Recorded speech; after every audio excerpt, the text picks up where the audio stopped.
Actividad 3. Alteraciones neurológicas en la infancia. Elaborado por Leandra Joana Anaya Flores, Mauren Sofía Rosales Mesa y Mara Zuleini Escandón Muñoz. TDAH, trastorno por déficit de atención e hiperactividad. Se ha descrito como una alteración en el desarrollo del cerebro humano y sus síntomas se manifiestan en la conducta y el control de las emociones, frente a situaciones personales o sociales que representen un problema o un obstáculo. El TDAH inicia en la infancia y la prevalencia a nivel mundial es alta. Los estudios epidemiológicos muestran que 3 al 5% de los niños en edad escolar pueden recibir este diagnóstico. Su principal característica es un patrón persistente de inatención, hiperactividad o impulsividad, y que es mucho más elevado y frecuente comparado con niños del mismo nivel de desarrollo. Estos síntomas deben presentarse antes de los 7 años y puede llegar hasta la edad adulta e interferir en las actividades académicas, laborales, sociales y familiares. Se ha involucrado claramente el factor genético en el desarrollo del déficit de atención. Las estimaciones de heredabilidad varían entre un 55 y un 92% cuando se evalúan niños seleccionados a partir de padres con diagnóstico de déficit de atención de inicio infantil. Se demuestra que el 57% de estos niños cumplen los criterios para déficit de atención y de estos un 75% han estado en tratamiento a pesar de las claras evidencias de la transmisión familiar, del trastorno e incluso de la asociación de este con marcadores genéticos como el receptor de dopamina. La discriminación entre el componente familiar y el componente ambiental y la determinación del modelo hereditario que subyace a esta transmisión familiar no se ha podido esclarecer con precisión. Lopera 2006. Las personas con TDAH tienden a rechazar toda actividad que pudiera ser interpretada como una dificultad, una obligación o un obstáculo, en el contexto de las exigencias de una sociedad regulada, interpretándose como una negación al esfuerzo. Las actividades socialmente problemáticas requieren en su desarrollo de un esfuerzo cognitivo, un estado emocional de preocupación para la elaboración y ejecución y solución, el cual requiere mantener la activación por largo tiempo, de acuerdo a las exigencias del momento, con el propósito de convertir estas estrategias de afrontamiento en un hábito permanente. Pineda 2007. Trastorno del espectro autista.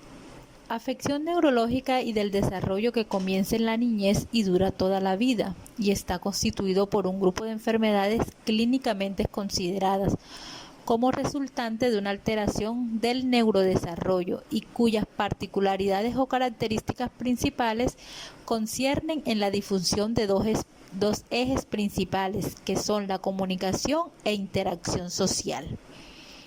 Factores epigenéticos o genéticos. Puede haber una variabilidad en el número o en la estructura de los cromosomas, aumentando o disminuyendo segmentos de ellos a través de segmentos faltantes o duplicados, o cambiando de lugar, y generalmente se manifiesta por alteraciones en el desarrollo, retraso mental y otras anomalías.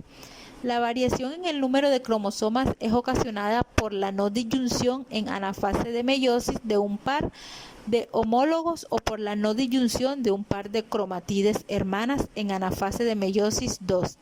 Esporádicamente, un rezago de uno de los cromosomas en anafase origina aneuploidía. Además, se han identificado más de 200 genes implicados en el riesgo de padecer TEA. Características cognitivas y neuropsicológicas.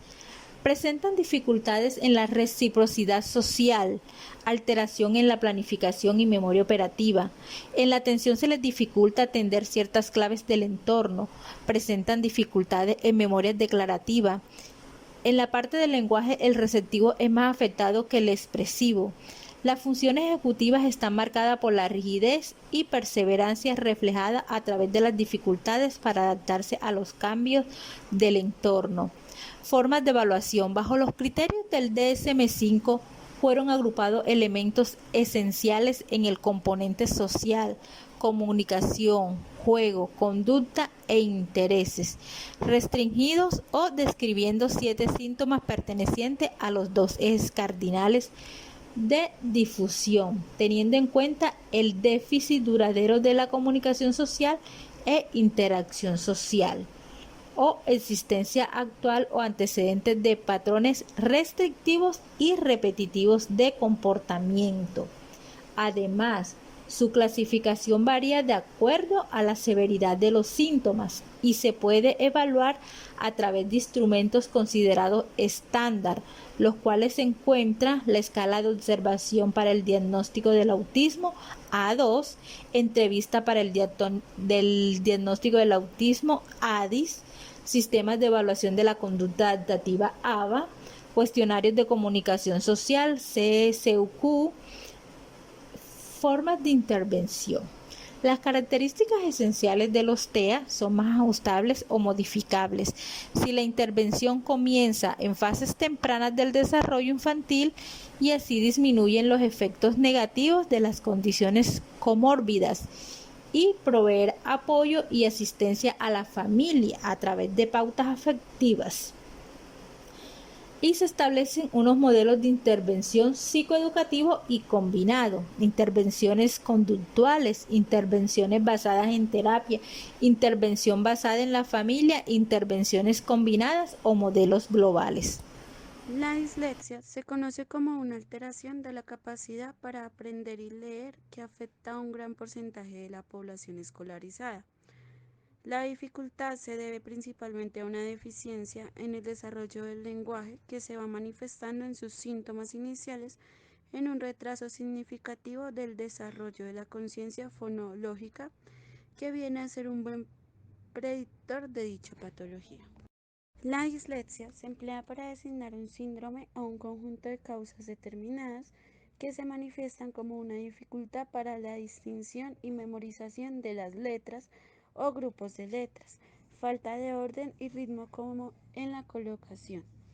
Cabe mencionar que la dislexia son casos únicos en cada uno de los niños que lo padecen. Las señales de que un niño puede padecer dislexia son que necesita tiempo para empezar a hablar, aprende palabras nuevas lentamente, tiene dificultad para recordar o nombrar letras, números y colores, tiene dificultad para aprender canciones infantiles o tocar canciones infantiles. Los niños con dislexia pueden mejorar con la intervención psicopedagógica en la mayoría de los casos, no presentando más problemas en la vida adulta. Sin embargo, si las dificultades de aprendizaje no son precozmente tratadas, pueden producir retraso educativo.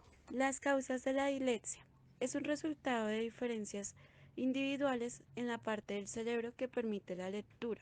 Por lo general es hereditario y parece estar relacionado con ciertos genes que afectan la forma en que el cuerpo procesa la lectura y el lenguaje. En conclusión, el diagnóstico y la prevención de la dislexia debe empezar desde lo más pronto posible, desde el momento en que se observen las primeras anomalías.